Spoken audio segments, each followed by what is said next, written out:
Part 1. It wasn't my name on the envelope. The first crack in everything started with a birthday card. It was early September, a week after my mother's funeral, and I was cleaning out the drawer in her hallway desk, the one stuffed with old receipts, pens that didn't work, and expired coupons. I almost missed it. The card was in a plain white envelope. Handwritten. But it wasn't addressed to me. It was addressed to Sarah. My wife. At first, I thought maybe it was just a card my mother meant to give her and forgot.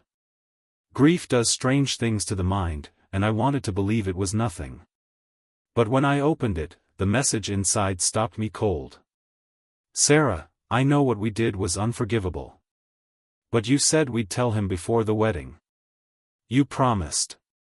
Every year that passes, it gets heavier. I can't keep this secret much longer. My hands went numb. Because I'd read that handwriting my whole life. And the M wasn't just for Mom. It was her signature. I read the card again. Slower. You said we'd tell him before the wedding. You promised. Before our wedding? That was 6 years ago. What the hell had they done? When I confronted Sarah that night, I expected shock. Denial. Maybe even anger that I'd gone through my mom's things. But that's not what happened. She went pale. Sat down slowly on the edge of our bed. And said nothing. For a long time. And then she whispered. I thought she destroyed that card. Part 2, the promise she never kept. I stared at her. The room was silent except for the faint buzz of the lamp on the nightstand. You knew about it, I said. She didn't nod. Didn't deny. Just sat there, hands in her lap, twisting the edge of her sleeve like she needed something to hold on to. I asked her not to write it, Sarah finally said. She told me she had to. My mouth went dry. Tell me what this is. She looked up at me, and in her eyes I didn't see guilt, not exactly. What I saw was exhaustion. Like she'd been carrying something for too long, and it had worn her down to the bone. There's no easy way to explain, she said. But you have to know I never meant to hurt you. Then tell me the truth. She took a deep breath. And told me everything. It started nearly 10 years ago. Before we were serious. Before we were even exclusive. Back then, she just started helping my mom with errands and house things while I traveled for work. My mom adored her. Said she reminded her of herself when she was young. At the time, I thought it was just flattery. But I didn't know they'd become close, really close. That they had their own friendship that existed outside of me. I didn't know that on one of those nights I was out of town, Sarah stayed late after dinner, drinking wine with my mom on the porch, talking about life, about regrets. And that something happened. You slept with her, I said. The words came out before I could stop them. Sarah's eyes filled immediately. No, she whispered. God, no. Nothing like that. Then what? She swallowed. Hard. She told me something about you. Something you didn't know. Something she thought I should be the one to tell you. My heart pounded. What? Sarah hesitated. Her voice dropped. She told me, she wasn't your biological mother. It felt like the air had been knocked out of me. I'm sorry, she whispered. I didn't know how to tell you. We agreed we would, before the wedding.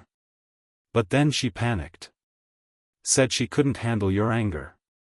That you might never forgive her. I stood up, dizzy. Shaking. She raised me my whole life. She did, Sarah said. But she adopted you when you were a baby. You were born under a different name. She said your biological mother was complicated. And you've known this for 6 years? Tears streamed down her face. Yes. You lied to me every day. I didn't know how to undo it. I didn't yell. I didn't throw anything. But I left. I walked out into the cool night air, barefoot, keys in hand, heart somewhere back in the house, splintered in places I never knew existed. And for the first time in my life, I realized I didn't know who I was. Or who had known me at all. Part 3, the name I was never meant to know. I drove without direction. Through neighborhoods I didn't recognize, past houses glowing with normalcy, dinners being served, TVs flickering, people living lives that hadn't just cracked open. I ended up at the park where I used to go with my mom as a kid. At least, the woman I thought was my mom. I sat on a bench near the swings where I'd fallen and scraped my knee when I was 7. She bandaged it with trembling hands, and I remembered how she looked scared, more scared than I was. Now I understood why. At dawn, I went home. Sarah hadn't slept. She was sitting at the kitchen table with a folder in front of her. I didn't say anything. Just stood in the doorway, waiting. "I found this," she said, sliding it toward me. "It's what she didn't want you to see. It's everything she saved from your adoption." I opened it slowly. There was a birth certificate. Not mine, not the one I'd known. This one had a different name. Jason Elias Hart. Born July 8, 1987. Mother, Renee Hart. Father, unknown. I blinked at it, my name now foreign. "I had a different name," I said. Sarah nodded. "She changed everything when she adopted you. You were 15 months old. Your birth mother was unstable. There was no father on record. She said she was doing you a kindness." I flipped to the next document. A social worker's note. Then medical records. Photos I'd never seen. A woman holding a baby, me, her eyes tired and full of something unreadable. "Is that her?" I asked. Sarah nodded again. "Renee." There was another note in the folder. Handwritten. Old. "If he ever asks, tell him I wanted him. Tell him I just couldn't be what he needed." It was signed. R.H. I went upstairs and lay in bed without speaking. I didn't sleep. I didn't cry. I didn't move for hours. I just kept hearing the sound of her voice, the only mother I ever knew, saying I was her miracle, her second chance. Now I didn't know if I was ever really hers to begin with. That evening, Sarah came in, sat beside me. Her presence was careful. Measured. "I should have told you," she said quietly. "But I didn't know how to break the version of your life that you loved." I looked at her, eyes burning. "You didn't break it. You burned it down." She didn't argue. "I don't expect you to forgive me," she said. "But I wanted you to have the truth, even if it came too late." Then she stood. And left the room. I was alone again. But this time, it wasn't the kind of loneliness I could walk off. This was the kind that reshaped everything. Even my name. Part 4, the voice I thought I'd never hear. A few days passed. I didn't go to work. I didn't return calls. I didn't answer texts from friends who noticed my sudden disappearance. The house was quiet, but not peaceful. Sarah moved through it like a shadow, giving me space but never truly gone. She still made coffee in the mornings. Still folded laundry. Still placed her wedding ring on the nightstand before she went to bed, the same way she always had, except now it felt like it belonged to a different life. To different people. I sat in the living room, holding the folder again. Reading the documents over and over. Searching for something that would explain why a woman would give up her son, and why the woman who raised him never told him the truth. And then I saw it. A yellowed index card stuck to the back of the final page. It had one thing written on it in slanted cursive. Renee Hart, 416 Maple Hollow Lane, Bluefield, Virginia. An address. Still valid? I didn't know. But it was something.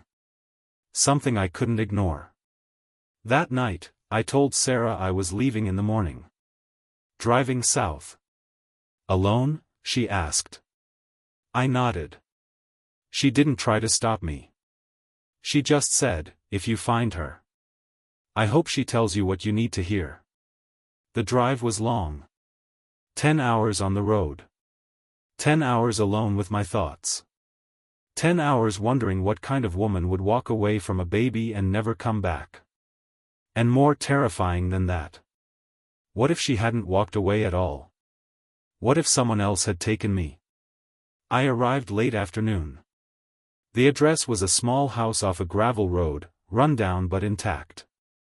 A red door. A wind chime that hadn't been cleaned in years. I sat in the car for a full 10 minutes before I worked up the courage to get out. When I finally did, my legs felt weak. I knocked twice. No answer. But just as I turned to leave, the door creaked open. And an older woman stood there. Mid-60s, maybe. Worn face. Same eyes as mine. We stared at each other. Neither of us spoke. Then she said, so softly I almost missed it. Jason? The name hit me like a punch to the chest. I hadn't heard it spoken out loud until now. I nodded. Yes, I said. I think so. She opened the door wider. Come in, she said. The house was clean, but sparse. Quiet in the way homes get when someone doesn't expect visitors. I sat on the couch.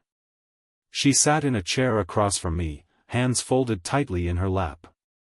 You kept the name, I said. On the birth certificate. She smiled, barely. I didn't want to forget who you were. You remembered? Every day. I asked her why. Why she left. Why she never came back. Why she let another woman raise me without telling me the truth. She looked out the window for a long time before answering. I didn't leave, she said. I was told I wasn't fit. They said I wasn't stable enough. I had postpartum depression. I missed one appointment. And then it all got taken away. She wiped her eyes. I thought your adoptive mother would tell you. I waited every year thinking you'd show up. Or that she'd send something. A letter. A photo. I swallowed hard. She never told me anything. I figured, Renee said. That's why I never moved. Just in case. We talked for hours. About nothing. About everything. She told me how she'd spent years going to therapy, writing letters she never sent. How she kept my baby blanket. My first shoes. How she never had another child. Because she didn't want to try to replace me. I left the house just before midnight. As I stepped outside, she followed me to the porch. Can I ask one thing? She said. Anything. Did you have a good life? I hesitated. Then I said, I thought I did. She nodded slowly. I hope someday you'll know for sure. Part 5, The Distance Between Two Mothers.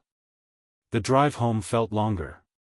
Not because of traffic or time, but because something had shifted inside me, something fundamental. I had answers now. Not all of them, but enough to change how I saw the life I came from. I wasn't abandoned. I was taken. Legally, maybe, but not righteously. And the woman who raised me, the one I called Mom my whole life, she chose silence over truth. Sarah was asleep when I got home. I stood at the bedroom door for a long time, watching her breathe, wondering how much of our marriage had been built on quiet omission. And how much I'd chosen not to see because it was easier that way. I lay down beside her, but didn't touch her. And didn't sleep. The next morning, I found her in the kitchen. She poured me coffee like she always did, like nothing had changed. But everything had. I told her about Renee. About the house. Her eyes. Her voice. The ache that settled between us when she asked if I'd had a good life. Sarah listened. Quiet. Still. And then, she said something that surprised me. "I think your mom was scared of losing you." I looked up. She already had me. "No," Sarah said softly. "She had a version of you. One where she was the only one who mattered." She paused. After the card, after we argued, I asked her why she didn't just tell you the truth. What did she say? She said, "Because I needed him to be mine." Entirely. The words sank in like poison. Need. Possession. Control disguised as love. It changed everything. Over the next few days, I stayed distant. Not out of punishment, but preservation. I needed to rebuild myself before I could trust someone else again. Sarah didn't push. She cooked. She cleaned. She left the lights on in the hallway like she always had, little signals of presence. Of care. But she didn't reach for me. Not until I reached first. One night, I sat on the edge of the bed and said, "I don't know if I'll ever fully forgive you." She nodded. "I don't expect you to," she whispered. "But I still want to try." Her eyes widened, not with relief, but with the kind of grief that's been waiting to let go. "I never wanted to carry it alone," she said. "I just didn't know how to hand it over." That night, for the first time in weeks, I held her. Not tightly. Not completely. But enough. Enough to say we weren't done. The next morning, I mailed a letter to Renee. Just one line. "I think I'm ready to know you." Part 6, the stories she saved for me. Renee wrote back. Not a text. Not an email. A real letter. 3 full pages in her slanted, careful handwriting. She started with, "I didn't expect to hear from you so soon. I was afraid you wouldn't come back at all." Then she told me stories. Small ones. The kind only a mother remembers. How I used to hold my breath until I turned purple when I didn't want to sleep. How I'd kick off every pair of socks she put on me. How I'd stare at her when she cried, like I knew something about sadness before I could talk. She told me what my laugh sounded like as a baby. That I had a freckle behind my ear she always kissed before bed. She remembered everything. I sat on the porch, reading her words as the sun went down, the quiet of our neighborhood folding in around me. And for the first time since my mother's funeral, the woman who raised me, I felt something I hadn't expected. Grief for the woman I never got to call Mom. Because she was a mother too. She just wasn't allowed to be. That night, I told Sarah I wanted to see Renee again. I wanted her to meet me now, not as the ghost of a baby she'd lost, but as the man I'd become. Sarah asked if she could come too. I looked at her for a long time. And then said, "Not yet." We kept talking, Renee and I. Letters turned to phone calls. Calls turned to video chats. She showed me the photos she kept, birthdays, hospital bracelets, tiny shoes. She told me about the day they took me. How she was still groggy from a panic attack. How the nurse avoided her eyes when signing the discharge. How the social worker told her, some women just aren't wired for motherhood. How she believed them. Until it was too late to fight. And then one afternoon, she said something that stayed with me. "I used to think I failed you," she said. "Now I know I just didn't get the chance." Sarah and I were healing, slowly. Not erasing what happened, just learning to carry it better.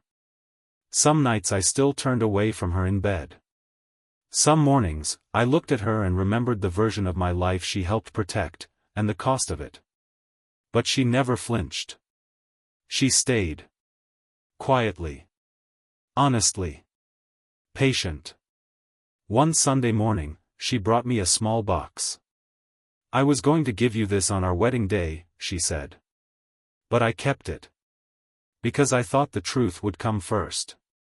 Inside was a silver keychain. Engraved with a name. Jason Elias. I held it in my hand for a long time. It didn't feel foreign anymore. "I didn't know who you were then," she said. "But I wanted to." Part 7, a place that still knew my name. I went back to Virginia alone. This time, not to uncover anything, but to be there. Present. Real. Renee met me at the door like she'd been waiting her whole life for the sound of my footsteps. We didn't hug right away. We just stood there, taking each other in. Then she said, "You look like him." I blinked. "Who?" She hesitated. "Your father." We sat down in the same living room, same couch, same worn rug beneath my feet. But everything felt different now. The air didn't carry tension, just truth. And this time, she had another folder for me. Inside were newspaper clippings, a faded photograph of a man with dark eyes and tired hands, and a letter. From him. "Renee. I don't know what to do. I'm scared. I'm not cut out for this. If I leave now, it won't be because I don't love him. It'll be because I'm not the kind of man who deserves to." She handed it to me like it was fragile. "He left when you were 2 months old. I never heard from him again." I didn't know how to feel about that. Another ghost in my life, not evil, just absent. Another person who chose to disappear before I had a chance to ask why. We spent that weekend talking. She showed me her garden. Made me pancakes with blueberries, like she used to when I was too young to remember. We didn't rush anything. We didn't try to force closeness. But when I left, she hugged me like a mother who finally got her son back. And I hugged her like a man who realized you can love more than one version of the same truth. When I got home, Sarah was on the porch. She stood when I stepped out of the car, uncertain. "I didn't know if you wanted me here," she said. "I did," I told her. "I just needed to remember who I was without everything in between." She nodded. "And now?" "Now I want you to meet her." We didn't rush. But a month later, Sarah came with me to Virginia. Renee greeted her with a nervous smile and a cup of tea already poured. They sat on the porch together for nearly an hour while I unpacked. And when I looked out the window, I saw Sarah crying softly while Renee held her hand. That night, Sarah told me, "She's brave." I said, "You both are." For the first time since this all began, I felt like my life was no longer divided into before and after. It was all one thing now. One long, messy, painful, beautiful thing. Part 8, The Truth That Stayed. A year later, on my birthday, I woke up to 2 cards on the kitchen table. One was from Sarah, handwritten, simple, full of warmth and steadiness. The kind of love that survives storms and sits quietly beside the wreckage, waiting to rebuild. The other was from Renee. She had written, "To my son. I missed the first ones, and I'll never get them back. But I'll never miss another if you let me." Inside was a photo, a black and white copy of one of us, taken during my first weeks. Me, sleeping on her chest. Her, exhausted but smiling. I didn't cry. I didn't break. I just stood there and let it exist. The past. The present. The woman I lost and the woman I found. The 2 versions of mother that had shaped me in different, irreversible ways. Later that day, I told Sarah I wanted to change my name legally. Not to erase what came before. But to honor all of it. "I want to be Jason Elias Donovan Hart," I said. She looked at me, eyes full of something between pride and sorrow. "That's a lot of name," she smiled. "It's a lot of history." We made peace with what we couldn't repair. With the version of my mother who raised me with love, even if it was layered in lies. With the version of Sarah who made a mistake, but stayed when it got hard. With the version of myself who had lived too long without asking questions. I still visit Renee every few months. She still calls on Sundays. She signs every card. Love you, Mom. And sometimes, I answer the phone. Hey, it's Jason. Because I've stopped flinching at the name. It doesn't feel borrowed anymore. It feels earned. The last time we visited Virginia, I brought a new photo for her mantle. One of me. One of Sarah. One of Renee, all of us laughing, that wide, open kind of laugh that only comes when you've let the truth settle. Renee took it in her hands and whispered, I never thought I'd see myself framed next to you. You always were, I said. You just didn't know it yet. And that's the truth that stayed. That no matter how many names you carry, how many lies you outlive, or how long it takes to come home, the people who are meant to know you, eventually, they do.